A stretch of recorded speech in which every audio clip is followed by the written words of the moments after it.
up, everyone, and welcome back to The Perspective. I am not your host for the evening, Ethan, but your hosts for the evening are Jenna Belk and BrainBug. Jenna, how are you? I'm doing pretty cool, actually. I'm amazing today. Why are you amazing? I found out that we're moving soon to a house, like a real house. Yay! Oh, that sounds awesome. Are you saying you got your own house? Yeah. Jenna, I'm so happy for you. Oh, thank you. And we found out my kid's name today. Does that mean you found out what are they? It's a boy. Woohoo! What's going to be the name? Atheist baby Belk. Wait, Atheist baby boy Belk? Dexter Shay. Dexter. That's a great name. Yeah. I'm glowing right now, Jenna. I'm so happy. Look at that smile. He's all smiles tonight.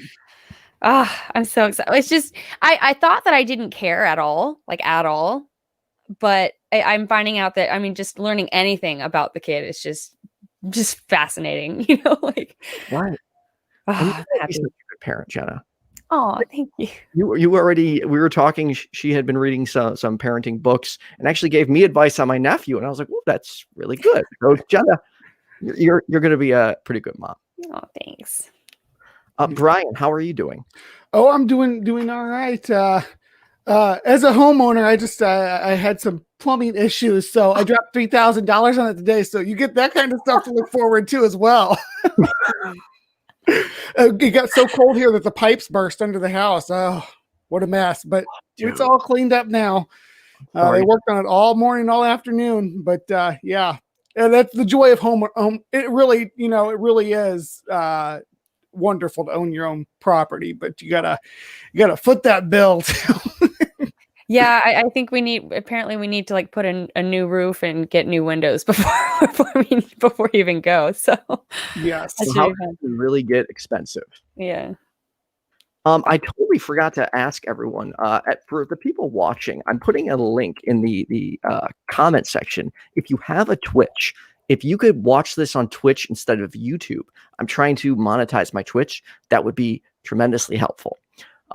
Before we get to our first caller, where we tackle supernatural claims, belief in aliens, and conspiracy theories, I wanted to share some good news. So it's a good news kind of day. It is a good news kind of day. This Sunday, after the Ethan and Jenna show, which begins at 11 a.m. Central Time, I will be co-hosting Talk Heathen with Eric Murphy. Like, dude, I was never expecting that. Like, I called in like 9 months ago as a caller, and now I'm going to be a friggin' co-host on Talk Heathen. Like, that is so crazy. There's an adorable clip. I hope that somebody can share it in the chat, but there's an adorable clip at the end of this last episode on Talk Heathen where they're talking about you and they're prepping it and they're like, yeah, so there's this guy and like when they said like, can we talk about the next guest? And they go into this like minute-long intro. I was like, dude, they're talking about me. And I'm in the comment section writing, oh my God, oh my God, oh my God. Like, it was unbelievable. Oh, you deserve it. You're so good. I love it. You smile in the same way. Look at it. Anyways, do you want to get to our first caller? Yay! Yeah, all who right. we got? I'm gonna bring John on the phone, and I am gonna jump off screen. But in the meantime, John, you are on with Jenna and Brian. How's it going? Hello, John. You guys. Hey, John. Hey. How are you today? I guess it's this morning over there, huh? Well, about noon, Australia. Yeah, fine. All right. How are you guys in the States? Oh, doing all right. Watching the polls right now, so pretty hopeful. Yeah. So what do you got for us? We didn't have any prep for this particular call, so you're a surprise for us, John. What do you got going on? Sure. So this is a call show about supernatural claims, why people believe in God, I take it. Mm-hmm. Yeah. The reasons that I find Christian theism plausible. It really has, in my view, explanatory power for things that naturalism doesn't, and I think 5 things in particular. So, can you pick your favorite? Sorry, can you say that again? Can you pick your favorite of the 5? The strongest, preferably. Yeah. The strongest. We can't evaluate 5 claims all at one time. So let's just start with whatever one you think is the best argument for it. Sure. Well, I think one that's underrated that I don't see a lot of people talking about much is the origin of life from non-life. Okay. Okay, cool. What about it? Christian theism. Sorry? What about it? Well, I think either life came from non-life naturally or supernaturally, and we really have no idea how it could have came about naturally. Like, we've been trying since 1953, and we really have kind of hit a brick wall. We don't. So one of the reasons then why I think this is can we argument then. Okay, before we move forward, I just want to address that because there was a time, I mean, fairly recently in human history where we couldn't produce our own electricity. Did that mean that at that time the electricity was coming from God up until we figured out how to do it and then we knew the mechanisms to it? So no.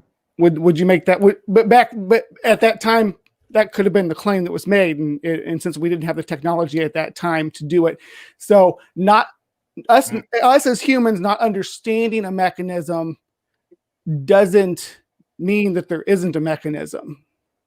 Can we agree to that? Okay, go on. So it sounds like you're saying that this is a God of the gaps argument. I think so. Is that the right? Yeah, but essentially, yeah. I mean, since it's something we don't understand. We can put God there. But it's the same thing as before we understood electricity, we could put God there. Yeah, and I feel like you could do that with every argument for theism, like origin right. of the universe. Yeah. The problem I have with that is twofold. I think one, when you say or make the claim that it's a God of the gaps argument or an argument from ignorance, which is kind of the same thing, you're assuming the very thing that needs to be demonstrated, that there is a natural explanation. So you're saying, well, there is a natural explanation, just like there is for electricity, and therefore we don't need that hypothesis. It's circular reasoning in that you're assuming the natural explanation that this is coming out for just to clarify, we have something to kind of define that against. What's something that has supernatural evidence, I guess, a supernatural explanation? I can't think of any that's verified. All supernatural explanations are either undescribed by science and claims with no research on them, or they've been explained by something natural at a later point. So what's a supernatural claim that is the source of anything that we know about the world? Well, that then raises the question, how do you verify a supernatural claim? And I well, don't by think definition, that you can it wouldn't be science to verify something that's outside the purview of science. Well, that's actually interesting to me when people think that because we can't test something, that they must be right about it. No, that's not what I'm saying. Well, but when you say that when there's the start of life, that could be either natural or supernatural. We have evidence of natural things on this planet because that's the definition of natural. We have no evidence of anything supernatural on the planet. So we're not assuming that it's natural. We're just not assuming it's supernatural, which would by default mean that it's natural. Does that make sense? Yep. But this, I think, raises the second problem I have with this God of the Gaps claim, which is it makes naturalism unfalsifiable. So no matter what evidence the theist brings to the table, and says naturalism can't explain this, it can't explain this, it can't explain this, you can just keep saying it's a God of the gaps. We have natural explanations for all these other things, therefore there must be a natural explanation for this thing that you're presenting as well. No, we don't say there must be. No one's. It could very well be that a God put us on Earth, alien race planted life forms on our planet to evolve. There's lots of things that could be accounted for abiogenesis. We don't know any evidence for the aliens or the gods. All we have evidence for is the life that we have and we can look into now. So basing and building our model the best we can off of the evidence we have, we can only look at the natural things like building RNA on clay, for instance. That's something we were able to do in a lab, and right. So grow bacteria from basically nothing. We have basically created life in a jar before. Not from non-life, we haven't. From non-life, I remember reading about it. Yeah. I will double check on that, but I'm pretty sure, if I remember correctly, that we've witnessed it. I'm pretty sure we haven't. They've built many scientific papers and books written on the topic, and no one's been able to produce anything like life from non-life. We can produce the amino acids and the building blocks of life, but we can't actually create life from non-life. But that's right now, though, because there's mechanisms that we're just now beginning to understand. But that's not to say that the mechanisms aren't there, that we don't know the mechanisms. Like, you're talking about building proteins and amino acids and stuff. We know what the building blocks are. That's a step ahead of where we were, 200 years ago. We're moving right along on understanding this. But until we understand it, we shouldn't just say, okay, so it's a god. Of course. Yes, of course. And I think that's why this argument is so powerful, because it's so falsifiable. If we could see how life came about naturally, you would totally falsify this argument. Whereas when you say, no, it's kind of like electricity or all these other things we have natural explanations for, you make naturalism unfalsifiable. There's nothing that we can bring to the table that you can't say is a God of the gaps argument. It sounds like you've got an issue.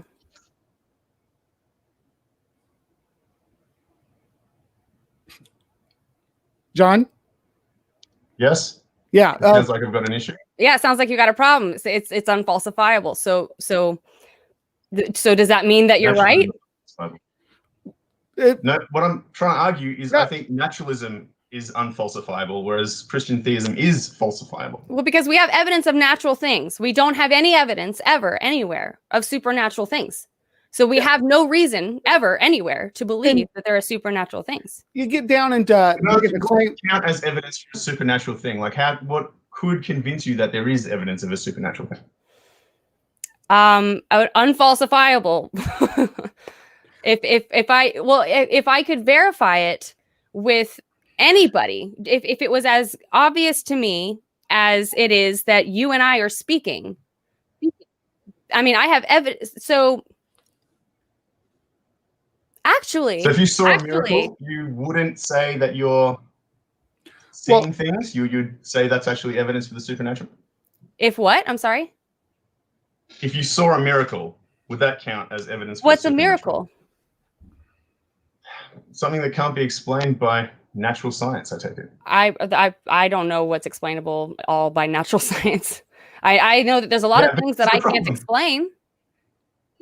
Sure, but you will, like you're saying that there is a natural explanation, no matter how much we can or can't explain. These things. until there's supernatural evidence, we have to go with the things that we do know exist. We can't just plug. Sure. What have supernatural evidence in your view?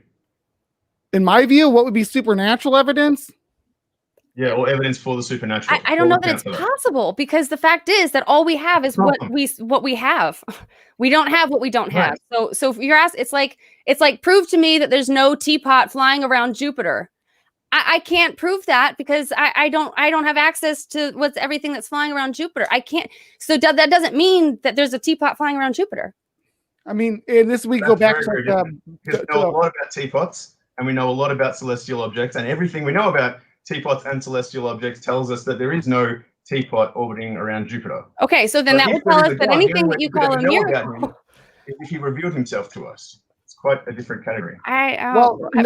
But again, saying that we know about teapots and we know about Jupiter and all that, that's appealing to naturalism too. You're saying, I know, what a teapot is and what it's used for, and I know that there wouldn't be one floating around Jupiter, based on what you know about the natural world. So yeah, Yeah, you that's use not naturalism naturalism. So what I know about the natural okay, world okay, is hold different on, from hold naturalism. on. So we know about life. We know that how life forms reproduce and replicate and change over time. We know these things. We know that developing proteins. We know about building RNA. So we know how the things that create life happen. We know those things naturally, kind of like how you know that teapots are manufactured on Earth. They wouldn't be floating around Jupiter. We know the same thing about life that you're saying about the teapot. We have just as much evidence, and we have actually more evidence because we haven't explored all the way around Jupiter. But we do know a great deal about all the life here on Earth.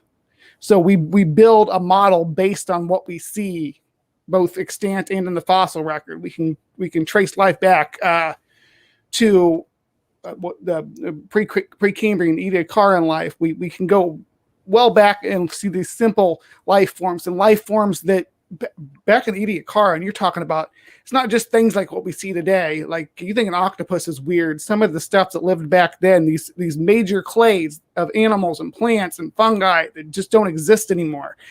Life is weird, and there's life forms that are completely removed and functioning completely different because we diverged from them so far back in the history of our planet that the way that our cells are built, everything is different about them than us. So the complexity of life and how it changes over time and what we expect to see are things that we can test.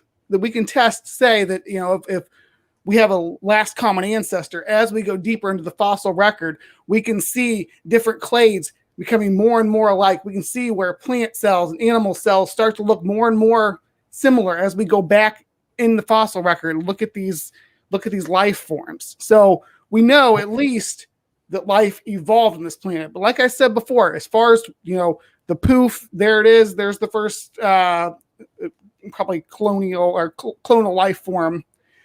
Is there. Sure, you want to put a God on that because we don't know the mechanism yet, you go right ahead. But I am going to reserve judgment until such time as I can, observe something either, in the nature that I'm talking about, something forming naturally from RNA first, or if a deity were to appear and create life whole cloth right there in front of me, then I'd have to accept that. But until then, I'm going to go with what the natural mechanisms that we understand in these models that people have spent centuries building for us to get where we are today.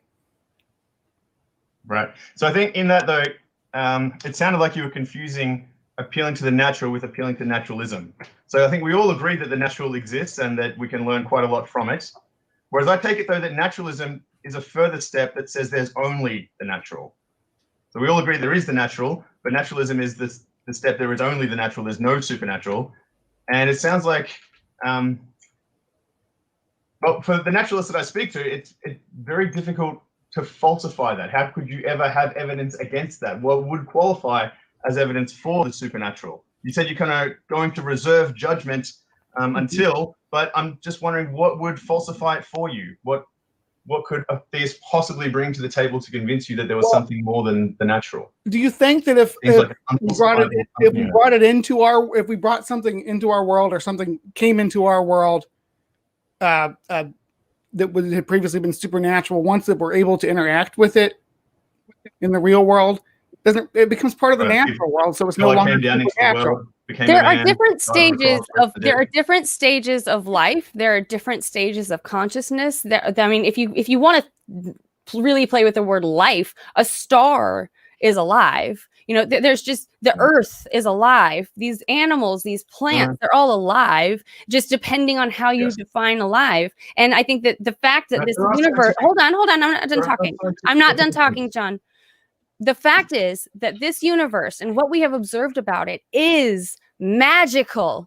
There is no need to come up with a extra magical explanation and assume that what is actually happening isn't enough. It is, and it's beautiful, and it's magical, and it's mysterious, and we're learning about it.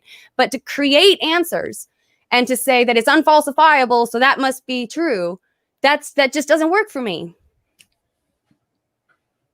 Shall I finish talking? Go Did you ahead. listen to what I said? Yeah, I'm just wondering What if did I I can say? now talk. Is that okay? Sure. So What did I you say? said there's no definition of life, like a star could be a life, the world could be a life. There are actually scientific definitions of life. So something has to grow, metabolize food, have the ability to reproduce, even if it can't reproduce at its current stage. So there are, like, when they talk about the problem of life from non-life, they do have strict definitions that exclude stars and planets from life, but include plants and animals and things that can grow, reproduce, and metabolize food. Then you got Those kind things of like things. viruses that kind of walk that border, but because they I think that there's just different levels. There's all kinds of different levels. And you're just confirming what I said. Okay. So why another are we thing going you to mentioned assume is that that there is, why are we going to university- assume that anything supernatural exists? And I thought that was I'm actually a not really good assuming question that- that somebody asked earlier. Why stop at the supernatural? Why not go to the super duper natural or the ultra super duper natural?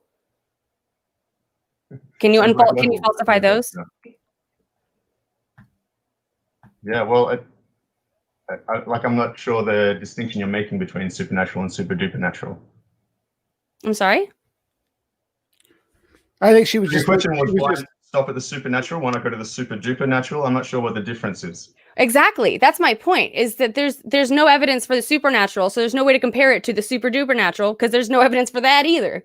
There's equal evidence for the super duper natural as there is for the supernatural. she was being facetious. I'm saying that they're both equally as silly. I'm serious. Well, Why okay, I think what it comes down to is why assume that there is a supernatural, I guess, is what we don't understand. Why right. do we need Because you that? said What I'm that the trying to naturalism is unfalsifiable, is what you said, right? No, so what I'm trying to say is I don't think I'm assuming that there's a supernatural. I think I'm concluding that there's a supernatural because of the evidence that we see in the world. We What see the evidence? universe had a beginning. Because we of the see natural evidence, we're Listen, assuming that there's a fine-tuned for life. supernatural.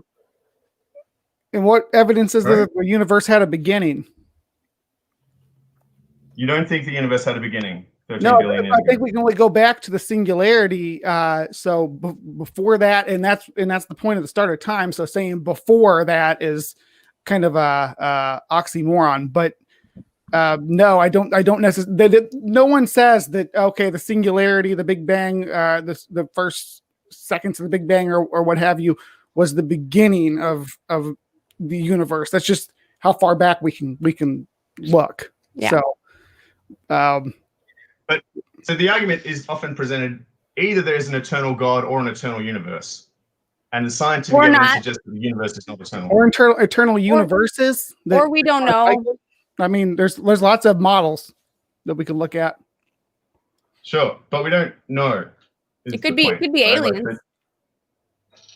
Yeah, sure, Yeah, it could be aliens. But we do know Yeah, there are things we do know, and I mean, and it's something that I get that atheists will appeal to a lot, is like the laws of thermodynamics and things like that. We do know there's natural laws within this universe, so we can infer that those have been constant since the beginning. So we kind of know how matter and energy work.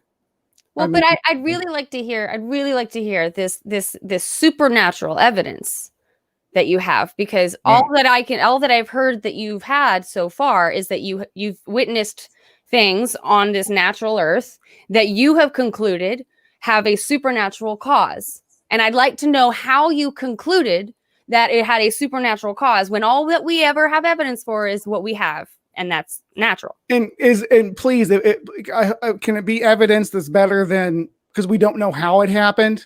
Yeah. So therefore, because we can't prove it's not. Yeah. Sure. So I think the difference between us is, it sounds like you're starting from a position that there is only the natural. Well, that's all we have so far. Actually, I'm starting from the position of I don't know, but here's things I do know. So not here, I don't know. So let's pretend something supernatural made it. It is kind of where I'm at. Yeah. So that's not what I'm saying at all. But is it? Okay. I'm saying that's where I'm at. I wasn't trying to straw man your position. That's my position. Okay. The way I'm trying to approach it is there's a competing hypothesis of God exists or God does not exist. They're two competing hypotheses. And so we need to weigh up the evidence and see which hypothesis explains the data that we observe in the world. So now we have evidence that the universe had a beginning, that its constants are fine-tuned for life. We know that life came from non-life. Wait. No. Morality. There's a whole... John. So it's kind of like C.S. Lewis's argument then that I believe in God not just because I see it, but because by it I see everything else, like the sun. Neither of those things you said were true. John, you're being very disrespectful right now. Okay, neither of those things you just said are true. We don't know that the universe had a beginning. Again, we just know that we can go back this far. It's that no one's in the scientific community, no one's making the claim that this was the beginning of the universe, that 13.78 billion years ago was the beginning of the universe. No one's making that claim. What they're saying is that's as far back as we can go. We can go in the observable by observing like redshift and things like that in the universe to kind of get us a time frame. That's just the furthest back we can go. No one's saying it's the beginning of the universe. And the universe is certainly not fine-tuned for human life. We evolved to live on this planet in the conditions that we are. If we had evolved 400 million years earlier, we wouldn't have been able to breathe in our current state. It's evolution. Is why I'm not arguing against evolution. Can I ask you, do you then disagree with the Big Bang Theory? You would argue for a steady state I'm explaining the Big Bang Theory to you because you seem to misunderstand it. The Big Bang Theory does not indicate the beginning of the universe. It indicates the furthest back that we can look and understand what happened back to that point. It's not the beginning of the universe. That's as far back as we can go. Right? Yeah, that's a misunderstanding on your part, not mine. I understand the Big Bang Theory. No, I don't think you do. I think I understand it. No, you don't. It's not. Okay. You know don't what? understand the Big Bang Theory. You know what?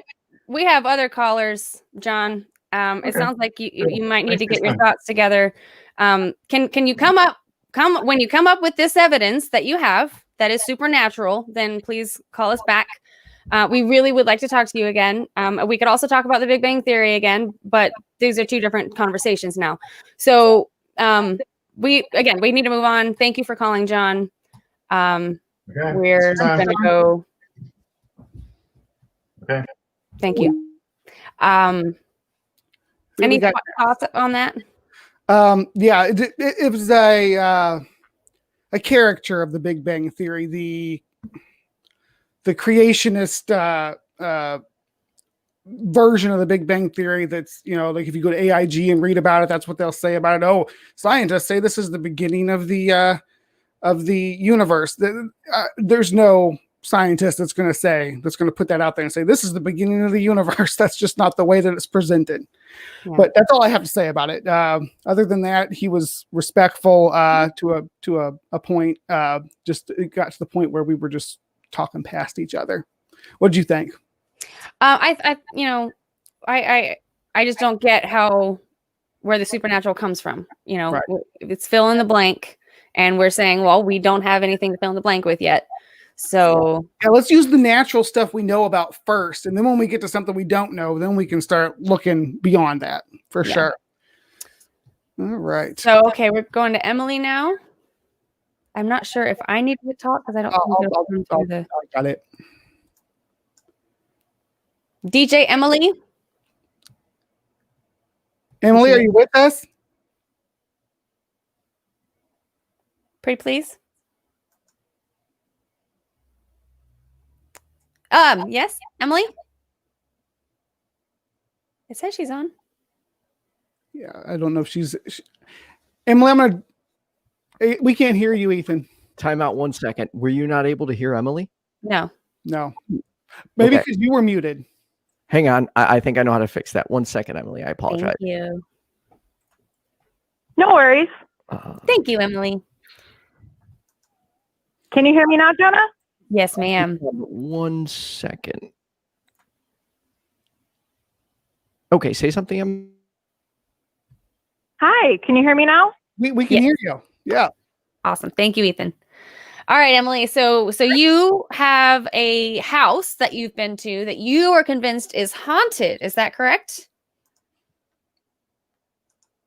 Yes, it's a very old home. It used to be a country club, and we're located on the south side of Chicago, in a kind of sort of rural area. It's the suburbs, but this home used to be a country club, and it was converted into a residential home. Okay. So if you'd like, I can go ahead and share my story right now. Yeah, if you don't mind. Great. Okay, so I have slept in this home in the upstairs bedroom a couple times, like 2 or 3 times. And the first couple times I slept there, I felt totally comfortable. And then I think it was probably the 3rd time we hosted a festival on these grounds with, I think, about 42 DJs. Cool. It was an amazing festival. But after I went to sleep in the early hours of the morning, I went down the stairs. I turned the light switch on. And then I went downstairs. I was only downstairs for about maybe 3 minutes. Came back up the stairs. The light was off. Mm-hmm. And I woke my boyfriend up in the bed and I said, "Did you turn the light off?" Like the switch was No, down? I've been asleep. Yeah, was the switch flipped, or did the light just go off or go on? Yes, there is a light switch that flipped, and it's like one of those old ones, so it really clicks in. And he's Can I like, ask a question? "No, I've been asleep the whole time." Can I ask you a question? So he's like, "You know what? That's happened before several times in this house when I used to live here a long time ago." So he wasn't surprised at all when I told him that the light switch turned itself off. Is it possible that somebody else in the house walked by it and just thought there was a light on at the middle of the night and turned it off? Is that possible? Nope. I asked everyone that was in the house, "Did you turn that light switch off?" And his mom was like, "No." I asked Is it his dad, possible? "Did you turn the light switch off?" He was like, "No."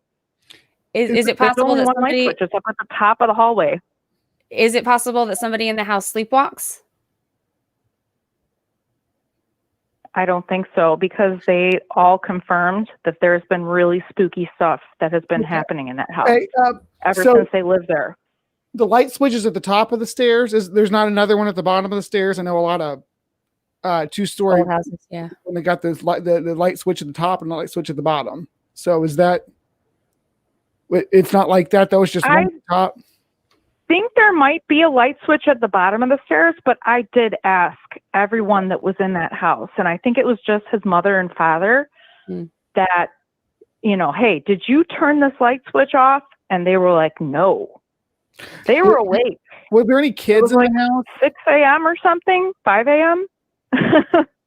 Were there any kids?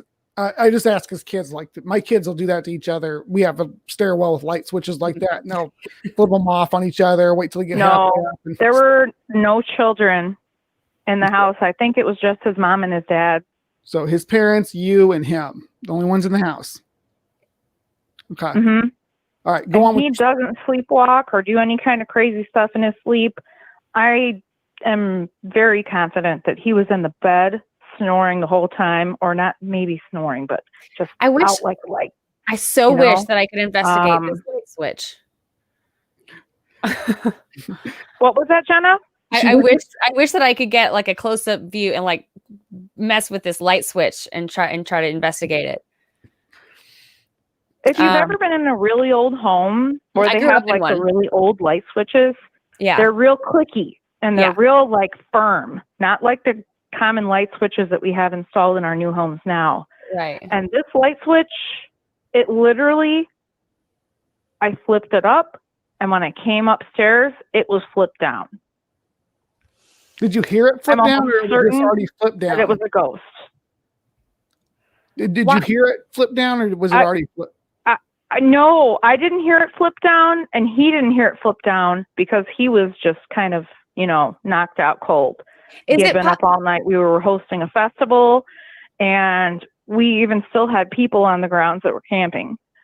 And so he was just super tired. I was super tired, and I went down to use the bathroom, came right back up in like 3 minutes, and that light switch was off. Is it possible that you in that moment, in that time, you've expressed that you were so tired? And that's something that I've noticed is very common when people experience supernatural things, is they'll always say, I was so tired, or I hadn't slept for days, or something like that. And I think that that's a very common denominator, that when we're tired, our brains can do things and misremember things. And on top of that, it was 5 a.m., 6 a.m.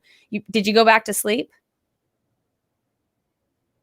I did lay back down, but I am certain that I turned that light switch on, because when I came back up the hallway and up the stairs, it was off, and it completely just gave me chills. So can I give you a little story and a little example of experience? So I grew up in about 100-year-old home. Okay. So this is a very, very old house, wooden, creaky, my bedroom was above my parents' bedroom. And if you walked across the floor, they could hear you. So they always knew when we were awake. Right. So one night I wake up, same as this house, what you're describing. Right. But go on. So I shared a room with my 2 younger sisters, and my bed was in one corner facing out in the room. I had a sister's bed next to me facing out, and then I had another sister had a day bed across the room and kind of facing us. Okay. So there's like a box almost, right? Okay.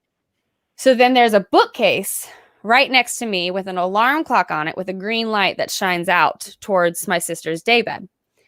So I wake up in the middle of the night, and I just open my eyes, and I see this young girl with dark brown hair standing at the foot of both of my sister and my bed, looking at the alarm clock. And she's got this old red, I can see it now, this old red Santa Claus nightgown with that, that itchy lace sleeves that we used to have as kids, like it was just so uncomfortable. And I'm like, is that one of my sisters wearing an old nightgown from when we were kids? And I look over, and one sister, she's in her bed sleeping. And I look over, and I have my other sister, she's in her bed sleeping. And I'm like, who is this? Oh my God, it's a ghost. And I turn over, and I just start saying the Our Father until I went to sleep. I just didn't open my eyes again. I was terrified she was going to come eat me or something. And I can tell you right now, I remember exactly what she looked like. I remember her facial expression. I remember her body language. And I don't think that happened. I think that I was sleeping. I think that I was seeing things. I think that I was imagining things, and it burned in my memory, right? Sounds like a very lucid dream. Yeah. Right. I used to have sleep paralysis. Wow. Experiences like that.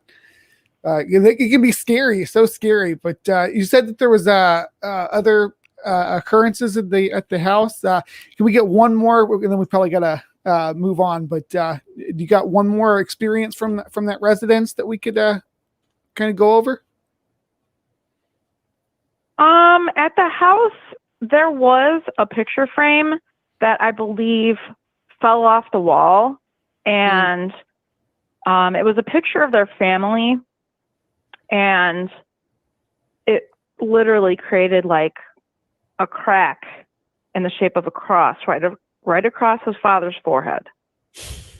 I'm sorry. That was one of the spookiest ones, and I saw it.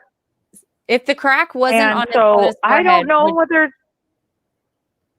Sorry, I'm sorry. There's a delay. I'm sorry that's messing with us. If the crack wasn't on his father's forehead, would you still be convinced that it was a ghost?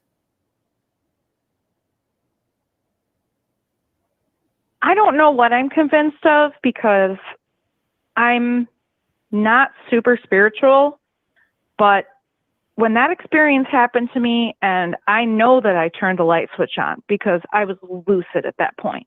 I got up out of bed, and I know I wasn't sleepwalking. I know I wasn't dreaming. I remember switching that light switch on because it's a treacherous staircase that goes down to the first level of the house. Okay. And I would not have walked down that staircase in the dark. Did you walk up it in the dark? The lights off. Did you walk up it in the dark? When I flipped it on, it was in the up position. And then when I came up, it was switched in the down position. Hey, love. And he told me that he swears that he didn't flip it off. Hey, Emily. Did you walk up the stairs in the dark? Or did you use the switch at the bottom of the stairs? I went up the stairs. I went up the stairs in the dark and I looked at the light switch and it was off. Okay.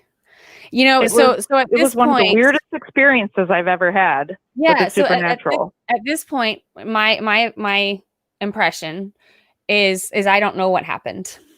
For me to assume that it's ghosts, I mean, I'd have to have a lot more evidence. I'm not saying it's not. I'm just saying that I would need more than that. I do like the light switch a lot better than the picture, because most pictures, when they fall, they're like an X shape or a cross shape of some kind. So the light switch, though, that is compelling for investigation. It makes me want to be able to look at it more.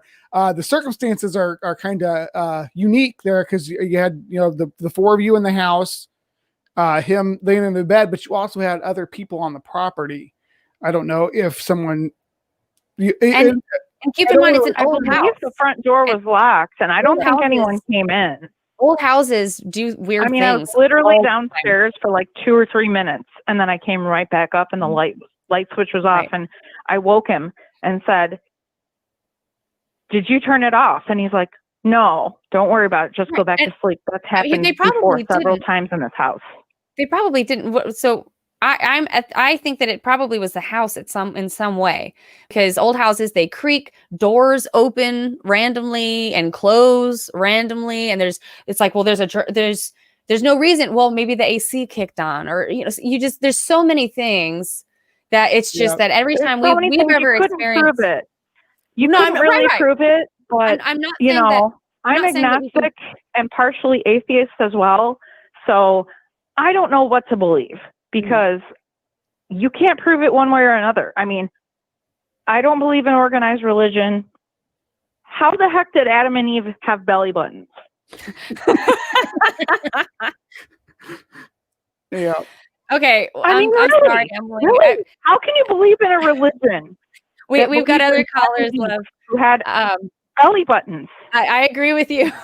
I don't know that there was an Adam and Eve. I mean, but I'm pretty confident there wasn't. So we've got to move on. But I'm sorry. At this point, I'm inclined to say that it could be the house, but I don't know. I'd need to investigate it further. It's definitely interesting, though. It's scary too. Like what she said about old houses. We lived in an older house, and we had this vent that was up high on the wall, and in the the summer when we turned the AC on, I guess something about the expanding of the metal on the vent. Every time we turned the AC on for the first time, that vent would fall off the wall and scare everybody in the house.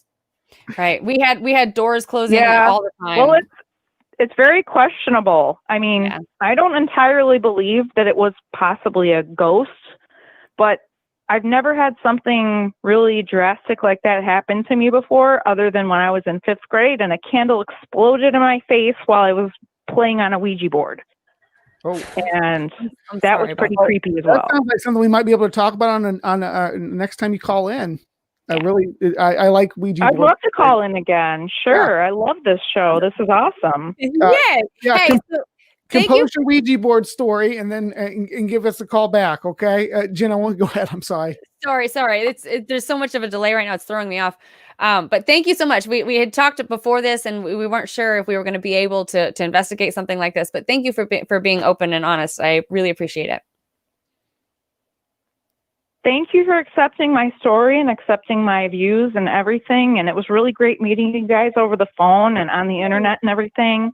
I really appreciate you, having me as a part of your show. We couldn't do the show without you callers, so we appreciate each and every one of you that takes time and waits on the line to talk to us every Tuesday. So thank you. All right. Thanks, Emily. Great. Well, you guys have a great night. Okay. Thank you again. All right. Bye-bye. So we've got. Do you want to talk about that before we move on to Ben, or do you want to? Well, what do we got? We got a few callers. Oh, we have another caller. No, that one just ended. Yeah. So, I mean, I think we kind of resolved it. Yeah, it really is. Those are the ones that the open-ended ones are the fun ones where it's like, what? Maybe it could be something, but we can't tell from here. So it's fun to hear about them, but we can't investigate it. We could maybe investigate something if they were still in the house or whatever. I know Ethan was really eager to do an investigation in somebody's property too. So I don't know when that's supposed to happen. I imagine after quarantines all open back up. But let's see. We got Ben. Is that right? All right. Let's see. So we're gonna bring Ben in. Hey, Ben. Thank you so much for waiting. I think actually my name is Dan, but thank you. Oh, sorry, Dan. We had you as Ben. I apologize. All right, Dan, what's going on? It says you got some alien stuff going on. Can we hear about it? Well, actually, I've spoken to Jenna before. We spoke before about Picasso. You may remember that. Oh, I vaguely remember the conversation. We were talking about. You called into the mental health and art. Yes. Oh, okay. And so the Ethan and Jenna show. And I wanted to make two sort of brief points, if I may. Sure. My first point is more directed towards the previous caller, John. I consider myself a philosopher, and anyone that pursues philosophy seriously understands, as Ludwig Wittgenstein did, that 90% of all philosophical problems are linguistic. Now, why am I telling you this? Because he kept talking about the supernatural, and here's the problem. The problem is, if you accept the definition of nature, which is to say that nature is everything, if you accept that definition going back to Lao Tzu in China, the Buddha in India, and Spinoza in the Middle Ages, then what you have to accept is that the term supernatural is nonsensical. Right. There can be nothing above nature because, by definition, nothing is outside of nature. Yeah, I think we got to there with him, but he was kind of wanting to go down that rabbit hole. We were like, once we identify it in the natural world, it's not supernatural anymore. But that's where we hit a wall. Yeah. So. Yeah. But yes, what did you want to talk about? By the way, this is. I'm sorry. Go ahead. Sorry, if you had something else to say, go ahead. All I was going to say is most of the arguments that one has with people who believe in the supernatural or anything that is religious of nature, they really boil down to semantics. It really boils down to, the simple question of, well, what do you mean by that? Right. And unfortunately, like for example, I once had a Christian say, "Don't you worry about the fate of your soul." I'm sorry to interrupt, Dan. I'm sorry. Do you have this playing in the background? I don't. Oh, I'm trying to figure out where this echo is coming from. I'm sorry. I continue. don't have echo, so. Oh, you don't? Okay, then never mind. Keep going, please. I'm sorry. Well, as I was saying, I once had a debate with a theist, and they asked me the question, "Don't you worry about the fate of your soul?" And I said, "I don't know what that means." Right. Can you define that for me? And for about half an hour, they jumped all over the place, but they could never give me a clear definition. And this is the problem. If you're trying to approach the world from a kind of magical perspective, as was alluded to earlier, then that means you cannot understand the world. You simply can't. And you no longer live in a world of empirical evidence. You don't live in a world of measurable data. You don't live in a world where, okay, this experiment works and this doesn't. And this is the reason why Go ahead. I'm sorry. It's just that we have you and we have another caller that's been waiting quite a while. I just because we're kind of short on time, I'd really like to get to what you believe.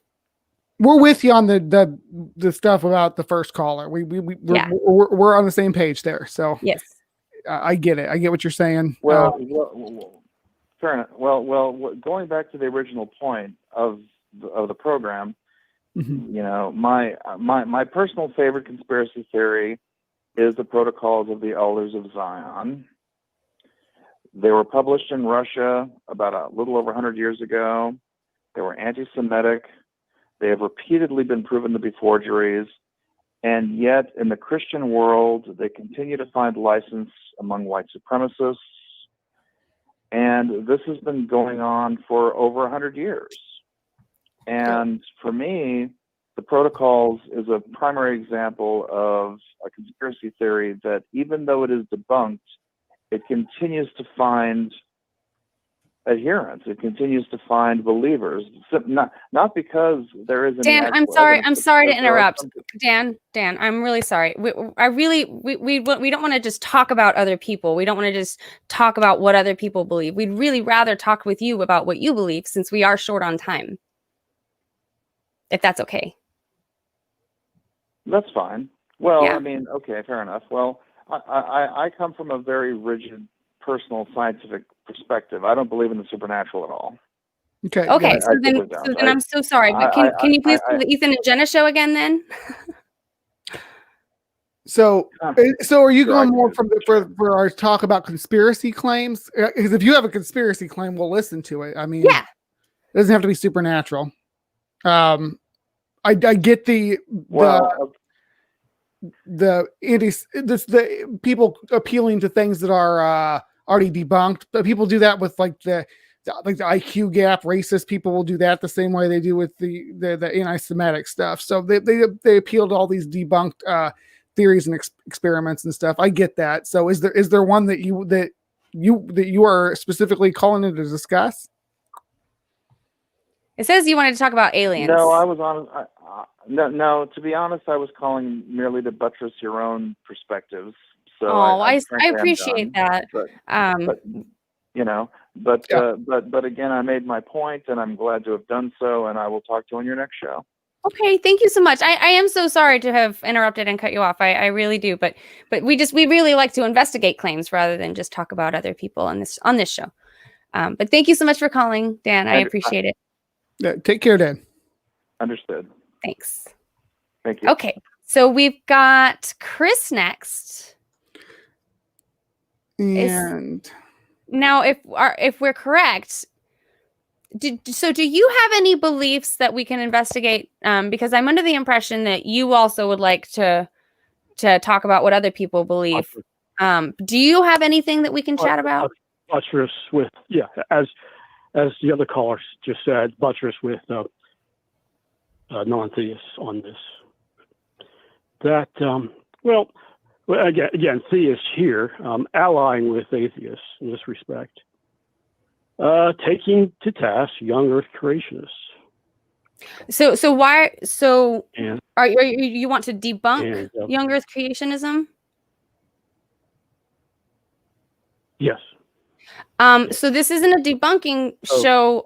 We don't just pat each other on the back and just debunk things with each other. I agree with you that young Earth creationism is not well founded. It's not a well founded ideology, and there's a lot of science stacked against it. So we're with you on that. How old do you think the universe is? Yes, I'm aligned with the mainline Protestants. Mainline Protestants. What do they believe? What do you believe there? Theistic evolution, old Earth creationists. Theistic evolution. What's that? Theistic evolution. Yeah. Well. Yeah. I was prepared with that, Jenna. The bibliographic database, Google Scholar. If you enter theistic evolution, I get 36,600 returns. Like, okay. I don't know, maybe duplicate one page. Yeah, again, Do you think that all those theistic evolutionists have the same belief on like the age of the universe and how long life's been on the planet and all that kind of stuff? Yeah, they're all in agreement on that. Yeah, we're in agreement. There's the term. We're in agreement. We are. You think? I'm a geoscientist. What is the agreement? That's kind of what I was asking. What's the agreement on how old the universe is? Because is it also theistic evolution? Maybe I'll make a turn of phrase here. They agree with the biological evolution we know and love,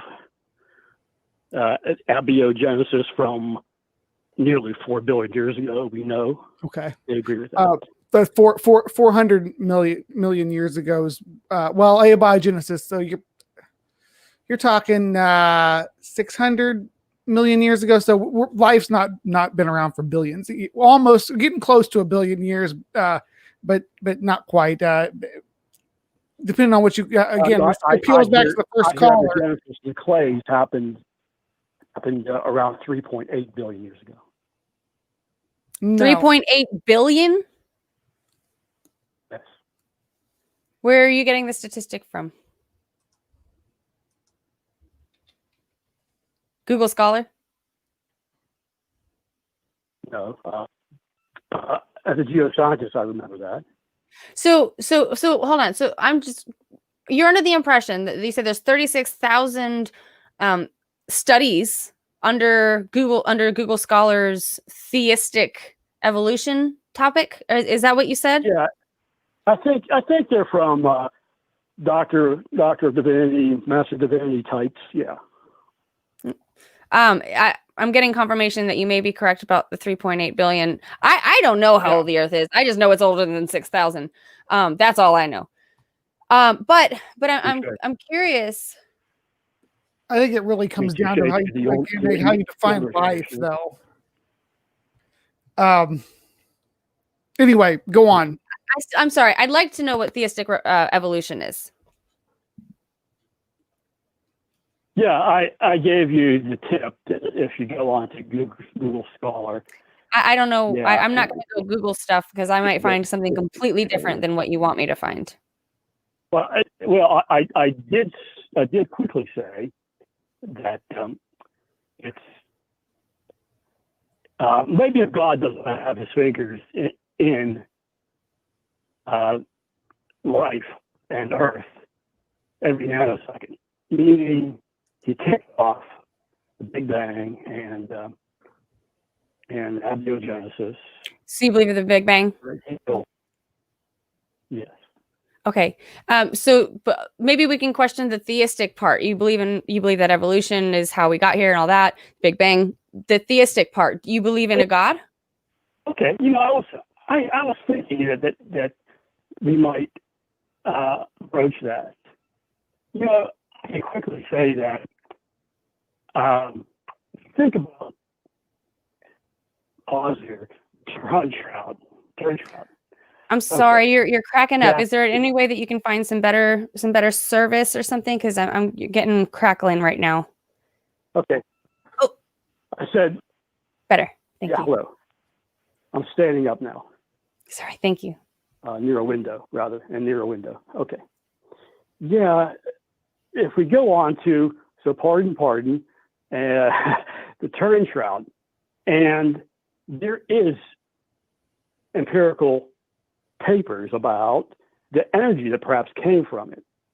One particular one. Energy that wait, what are we talking about? That came from the box, or that came from the corpse and supposed resurrection. What corpse? The Turing shroud, wrapping Christ's body. Oh, so you're telling us that you believe in God because you've seen this shroud that was said to have touched Jesus? I didn't finish. I didn't finish the apology on the science. I'm sorry. I'm trying to see if we're with you up to this point. One piece of science is that I don't know how many. I think it's like four. I think it's up in the trillions of volts. These volts, yeah, trillions of volts that was necessary. This was done by a peer-reviewed paper and it was near gamma rays to create the image on the shroud. So, why would a God have a piece of light on Jesus Christ, from Jesus Christ? He could just raise them anyway. But I think he decided on that energy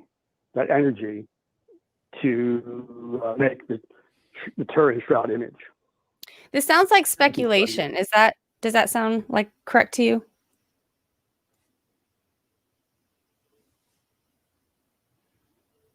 Chris? No, it's not speculation. It's non-a priori science, meaning it's not circular. Say it's not reasoning from the Bible. It's not reason. Where did it come from? No, that's no. Well, you maybe you talk about that miracle as a preamble to the science, of course. Why?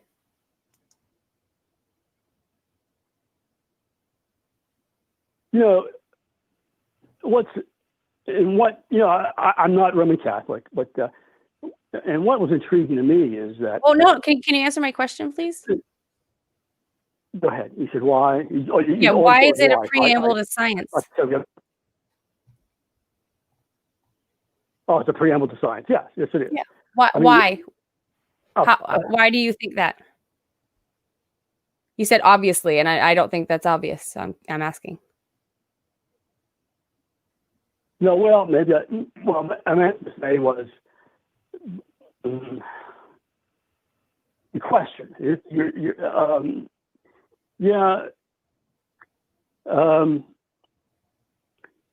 I guess you work it this way. What caused the image? And so you're not going to answer my question? If you possibilities, what else could have made? Chris. What else could have made it? Chris. Yes. Could you please answer my question? Why we're assuming that this Christ shroud is a preamble to science?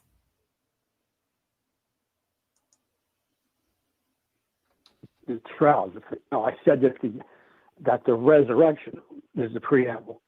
How did you conclude this? Why do you believe that? The story in the Bible is a preamble to the science. I'm not convinced that that's true. Can you convince me that that is true? With evidence. Yeah. What was during another call when I said when I talked about I might call in about using Turin shroud as evidence for a God and a divine Jesus Christ. It was Martin Robert who said, that's intriguing, Chris, that you said, and here's what I said to him. He said, that's intriguing. Call in with that data. The data was coins on the eyes were also imaged. And that shot down. I said to Martin that it shoots down the theory where perspiration of the spices caused the image, because I still don't know why we're assuming that the resurrection is a preamble to science. I really would like to know.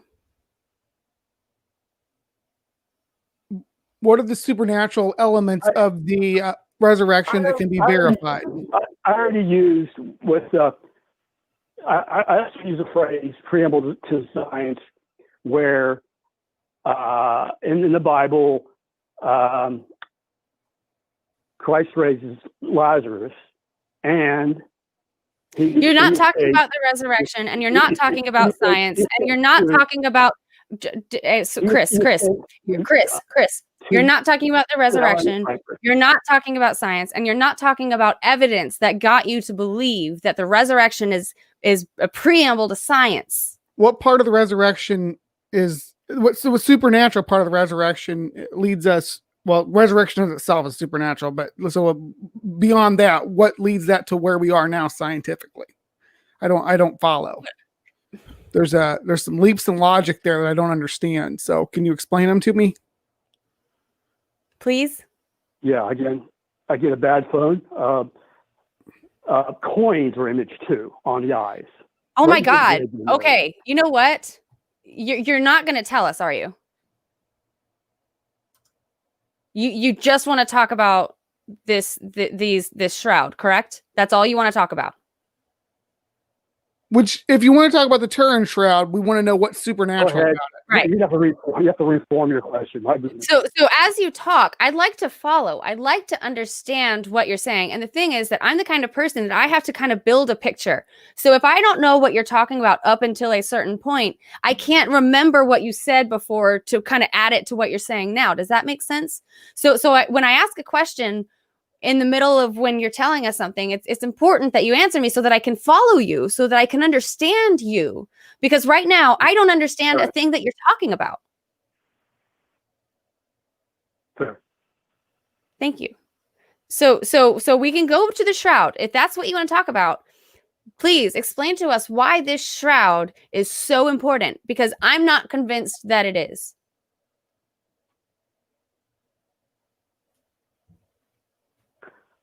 All right, we'll go back to let's go back, please, to the young creation.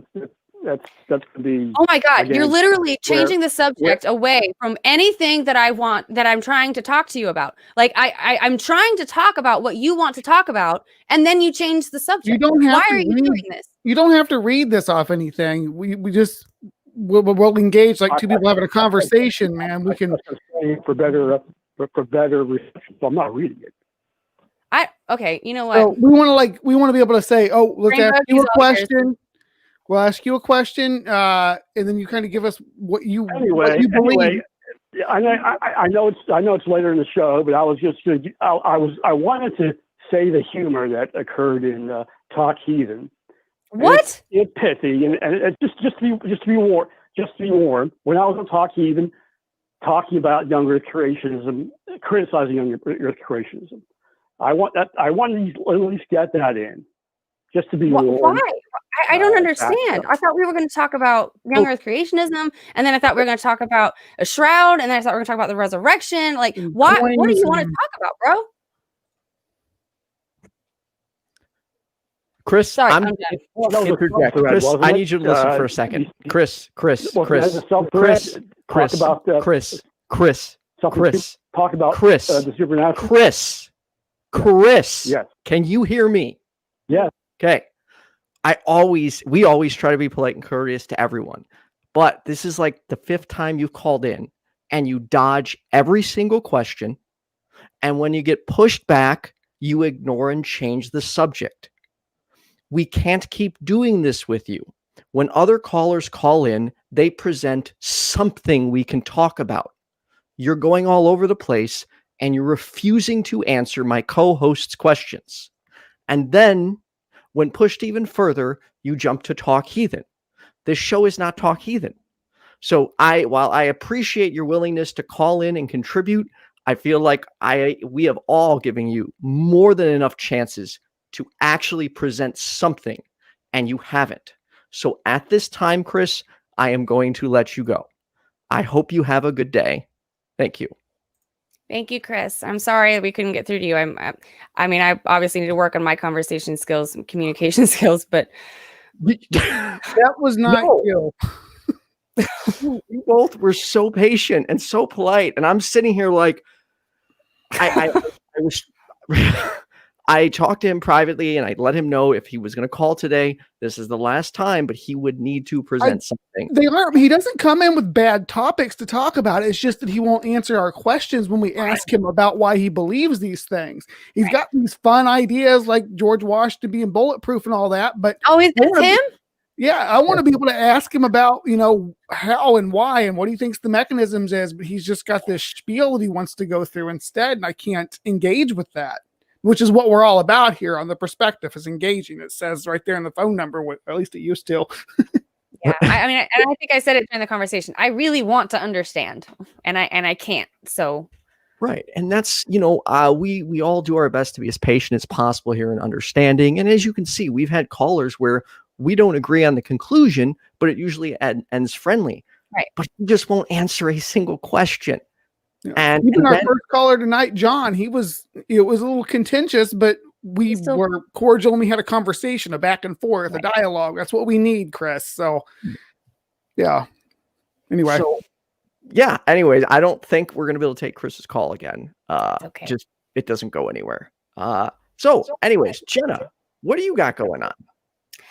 I do a morning meditation every morning, weekday morning at 10 a.m. with the exception of tomorrow. I have a doctor's appointment. But it's on Twitch and I just meditate for 15 minutes. So if anybody needs help meditating or doesn't know how, I just show you how I do it, which there's a million different ways you can. So then I do carrot noises on Fridays at 3:30 Central on Twitch as well, where I'm painting and chatting and sell the paintings after if you like it. And then what else am I doing? Ethan and Jenna show Sundays. And we still have a topic for this Sunday, but rest assured, it will be about mental health. Every single Sunday we pick a topic and do mental health, like mental health and humor, mental health and ADHD, mental health and loneliness, mental health and goals. Like it's always solely focused on mental health. And we try to do topics that are difficult to talk about or that people just don't talk about. Right. And do you know what? One of my favorite parts about it is we had planned this show for months, but we didn't actually know what we were going to do. And then after we did an episode, or I think it was like 2 episodes, we're like, yeah, this is our niche. This is what we're good at. Yeah. Yeah, it was good. What about you, BrainBug? Well, so this week, not too much going on until Saturday. I have a stream that I'm doing with the One Ring 42 channel. It's going to be about the giant spider archetype in fantasy and fiction. It's basically talking about the origins of that figure in mythology and in our works of fiction, and kind of what it means and all that good stuff. Should be a fun time. It's just I try to do more lighthearted topics every now and then, just to keep things fun. Here lately I've been addressing some of the stuff that we looked at in Matt Powell's movie, and that's kind of stirring up right now. So it's nice to break away from that sort of negative energy and move on to something a little more fun. I heard we viewed Matt Powell's Atheist Religion. You can see it. It was earlier. It was what, 3 weeks ago. We had Atheist movie night with Kenneth and BrainBug. Now we're thinking we're going to make it something, every 3 months, we're going to review one of those lovely movies and break it down. It was so much fun. It was, yeah. I'm making bite-sized pieces of it. So if you want a specific section of that movie that we covered, I'll be releasing those too. And so look for those coming at you as well. What's happening in February though, Ethan? I know you've been itching to talk about it. Oh yes, I have. Well, here's what, instead of telling you what's happening in February, I will show you in this short commercial break. Wait, that's not it. Just a teaser. Let me try that again.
And that's what we got going on February 4th for the year anniversary of the YFNA channel and family. And if you didn't notice, we just added those 2 new names at the end, Eric Murphy and Drew, the genetically modified skeptic. We have a crazy awesome show lined up for you. It's going to be jam-packed, 3 hours long.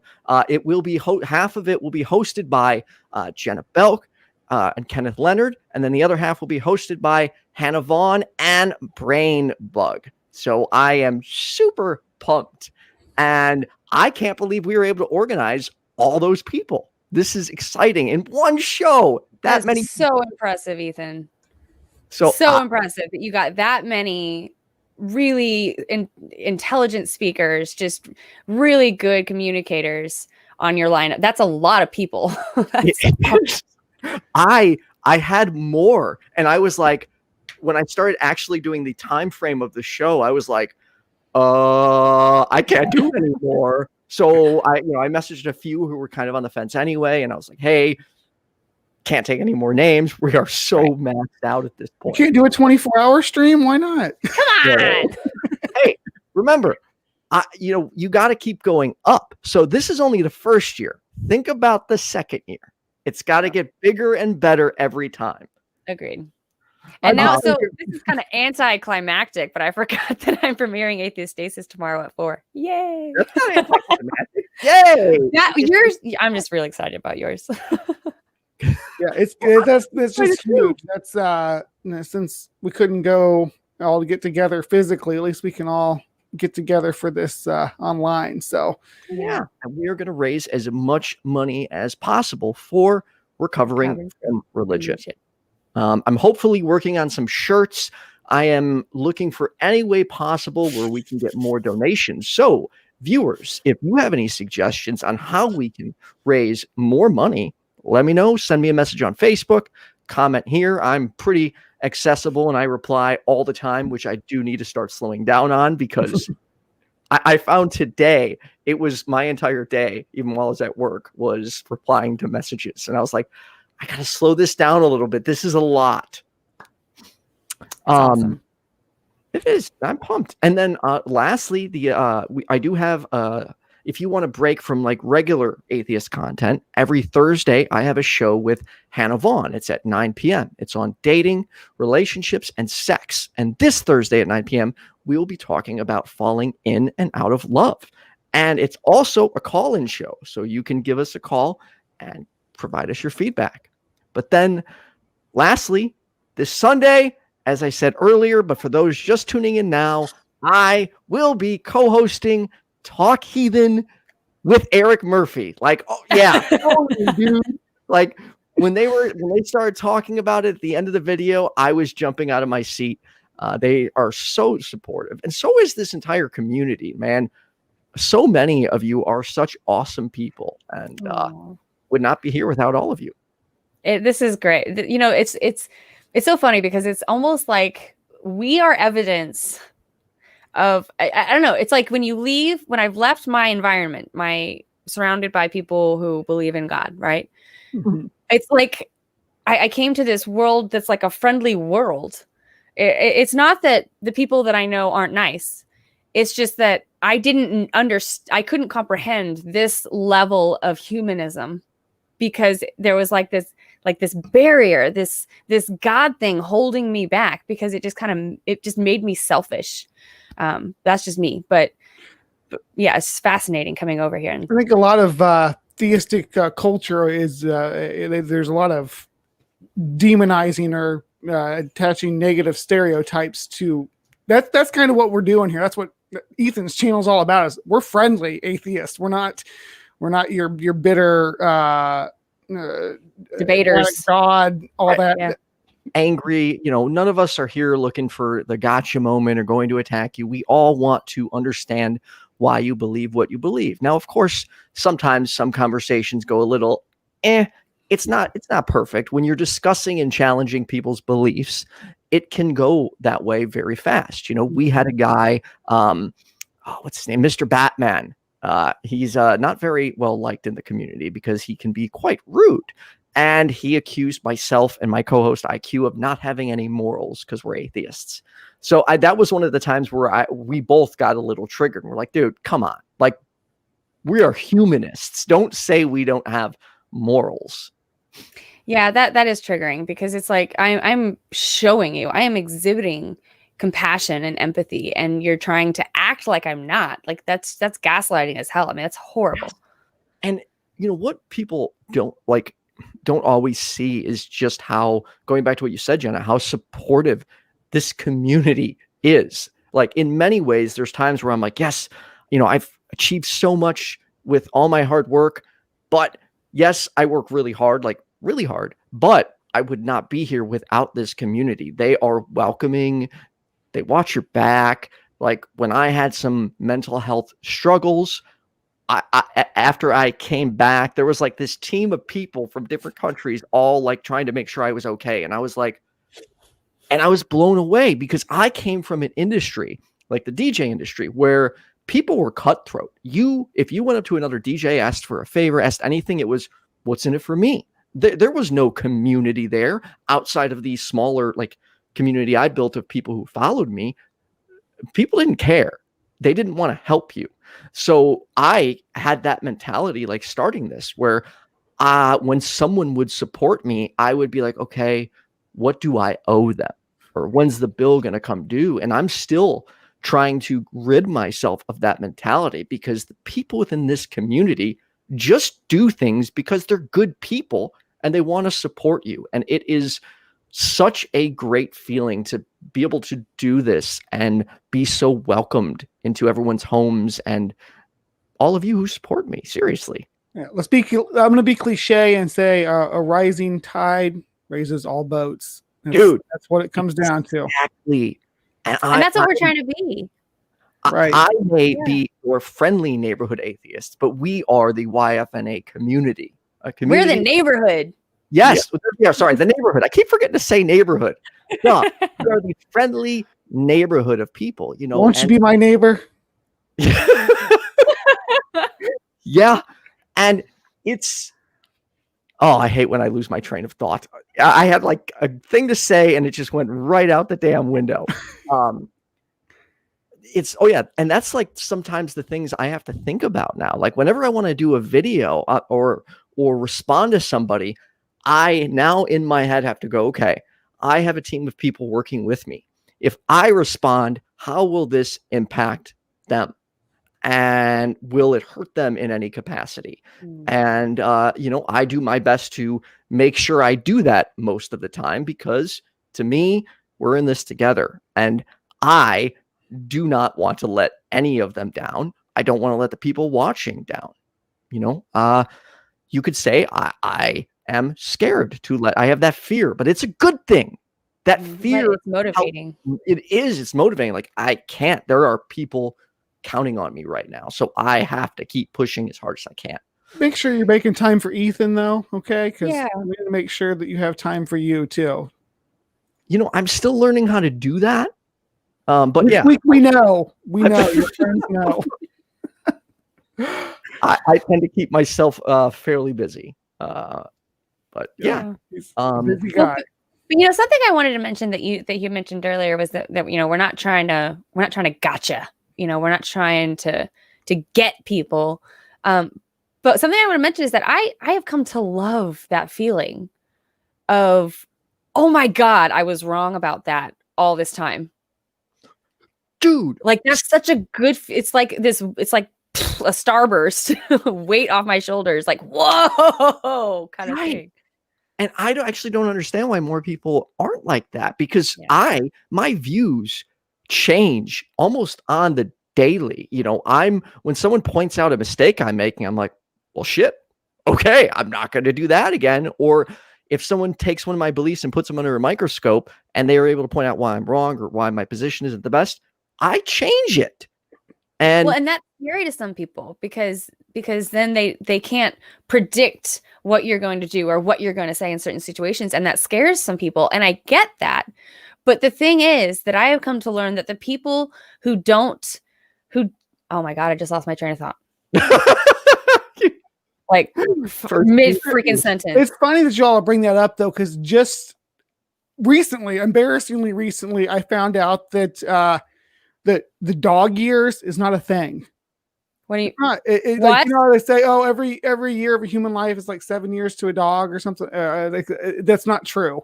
That's not actually how it's built. It blew my mind. I'm like, What do you mean? Yeah, dogs don't. So up until a certain number of months old, that's kind of true. Like a 1-year-old dog is like a 7-year-old child. But once they get to about 3 years old, it stops. They stop aging at that same rate. So their aging slows down. So their adult life, in comparison to their whole lifespan, is a lot longer than a human's adult life. Because a dog that's 2 years old is grown. It's like right. a mature adult. And then if it lives to 15, yeah, then that's it's a significant. Only like 20 or less than 20% of its life would have been. Yeah. But Oh my God! I'm sorry. Did I blow your mind? No, I love it. Do you see the fireworks? Be careful! Don't burn your Christmas tree down with them. I know, right? Jeez. So Band-Aid is 5 right now. How old is he actually? Oh, see, that's where, and that's cat. Oh yeah, it's a cat. Cat's different. Did we lose BrainBug? I know. I'm curious if Brian knows though. I think we lost him. Brian? He froze. No. BrainBug. Dadgummit. Well, dang. those are the comments. Band-Aid, my kitty is there we go. Oh crap. Sorry. Wait, there we go. Okay. No, I don't know what happened there. Yeah, I don't know about cats. I'm not sure how they age. Mine's 10. I know cats can live a little bit longer than dogs, though. And they're fully grown at about a year. Yeah. Yeah, so it'd be probably. You said they live longer than dogs? Yeah, the cats can live like into their 30s. What? Well, not their 30s, 20s. I think there's a Okay, cat. my first cat lived to like 11. What does that mean about So me? wait a second. Band-Aid's 36. No, he's not. He's like a little baby. What? Uh-huh. I refuse to accept that Band-Aid is 36 years old. All There's right, a cat can live 38 years. way, Yeah. we're way 38 years a cat can live. Well, only one cat lived that long, but yeah. Holy crap. Currently, there's a 31-year-old cat.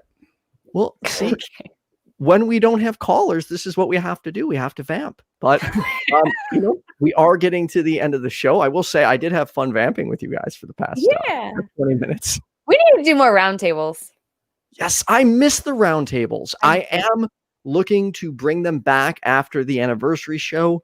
That's where my focus is. I'm hopefully they are very difficult because I'm coordinating times with 6 people for one night. But yeah, I would love to bring the roundtables back. I've never participated in a roundtable with you. Well, the first time for everything. We need to have that should be the first roundtable, the YFNA roundtable, where it's just all of us. Yay! You I get agree. Leonard or Kenneth, Leonard, and IQ and Puck, maybe. He's finally a YouTuber. Puck is a YouTuber. No, Kenneth. Kenneth No, Leonard. Oh, Kenneth. Yeah. Kenneth, a YouTuber. What's that all about? His first video was "I'm not a YouTuber," right? And then go ahead. Oh, sorry. No, go ahead. And whenever I would push him to like, dude, you need to start a YouTuber. His reply was, "I'm not a YouTuber." So he did eventually start his own YouTube. But then he ended up using that. Like I think it was like either the second or third video. I think he kind of used the whole "I'm not a YouTuber" thing and kind of used it to kind of explain how we know what's true, kind of thing. Yeah, and how to evaluate claims, as I recall. Yeah. Very good show. He's had some great guests on though in the last couple of months. And Disa Thomas, I think, was his last one. Yes, which I believe he just posted it last Friday. He's had Seth Andrews. Wait, has he had Seth Andrews? Crap. Yeah, Seth Andrews, Aaron Ra, Mandisa Thomas. Do you have Anthony Magnabosco on? Anthony Magnabosco and Objectively Dan at the same time. Mm-hmm. because Anthony Magnabosco was part of Dan's deconversion, and then Dan started Truth Wanted at the ACA, which is like a street epistemology-ish type show as well. Hey, Kenneth, save some of the guests for the rest of us. Yeah. And real quick, where did this comment go? Seraphim about not knowing what a round table is. Oh, yeah. A round table is just essentially a group of people getting together to talk about a specific topic. So I had a round table of guests on ADHD. We had one for the LGBTQIA plus community. We had the women of atheism. We had the Black Atheist Roundtable. If you go to my channel and you go to playlists and click roundtables, you will see a bunch of different ones. Like I had the International Atheist Roundtable. However, when I started doing those roundtables, it was apparently at the same time that the Atheist Roundtable started, and I was like, when he came in my comments, I was like, shit, I didn't know this was a real thing. So we started like this little fun back and forth. But I have since renamed them because I in no way want to compete with them. They are a phenomenal show. If you haven't checked them out yet, they go by TART, which stands for the Atheist Roundtable. Oz is a tremendous host, also a strong advocate for mental health. So I highly recommend his channel. But I have now renamed them to a roundtable discussion just to avoid any type of confusion, because when you search the Atheist Roundtable, I want it to go to TART, not my channel. So I like the Inner Circle of Atheism or the Legion of Doom. Those are my votes. I like it. And yeah, for people watching, I'm always looking for more people and topics to join roundtables. Like I don't always have all the ideas. Some people have presented ideas for me. Like we had a death with dignity / assisted suicide roundtable. That was courtesy of Sassy Heathen. She came up with it. So if you have a roundtable that you'd like us to do a topic on, let me know. If you're interested in coming on, that's also a possibility. No promises though. Only because I have started to become very picky on who I let on my channel. I really want to stick with friendly, compassionate humanists. Your religion doesn't matter to me. Yes, I do let other people from other religions come on my channel. I am not an atheist only channel, despite the fact that I am an atheist. Yeah. We're losing you. Dad, blam it. Oh no, we're losing both of you. Wait, you're losing me? Or are we losing you? I still see both of you. Maybe it was me. Dad, I'm sorry. Well, now that we've successfully rambled for 32 minutes, wow, apparently maintaining viewers, we should go while it's on a high note. I love it. Get real weird here if we keep going. Check us out. There's some cool stuff in the chat. There's some people have provided links to some of the things that we've talked about. Thank you, BestName. You know what? No, what? I don't know. So when I edit this video, because I'll usually edit by caller, I am so editing this part, putting it up as just Jenna, Brian, and Ethan rambling. Okay, I like it. Awesome. Everyone, make sure you like and subscribe. Also, thank you to my let me get my patrons list up. I apologize. I've been rambling so much that I forgot to have it ready. If you do like what I do, consider sharing your support by joining my Patreon for as low as $1 a month. But I would like to thank my top tier patrons: Jonathon, Friedel, Mercy Faye, Cindy Plaza, Kenneth, Leonard, Kathy Letto, JumpandShoot, Ian, Oz, and Philip Leitch. And as long as the rest of the patrons, they are in the description as well. Thank you so much for your patronage. Believe it or not, it helps out a lot, because eventually I am determined to get to a point where I will be doing this full time. So, Jenna, I guess I'll see you on Sunday. Brian, we'll see you in 2 weeks, but also he's debuting a new video this Saturday. The trailer, trailer. Yeah, I popped it in the live chat. There's a stream actually. It'll be a discussion, so it'll be fun. Awesome. Talking about giant spiders. And also, if you don't like what we're doing, also comment down below, because there's no such thing as bad press. So you got a suggestion, or you got a critique, we're open to it.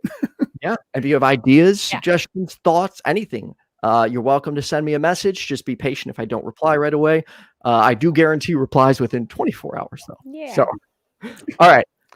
Have a good night, everyone, and have a good week.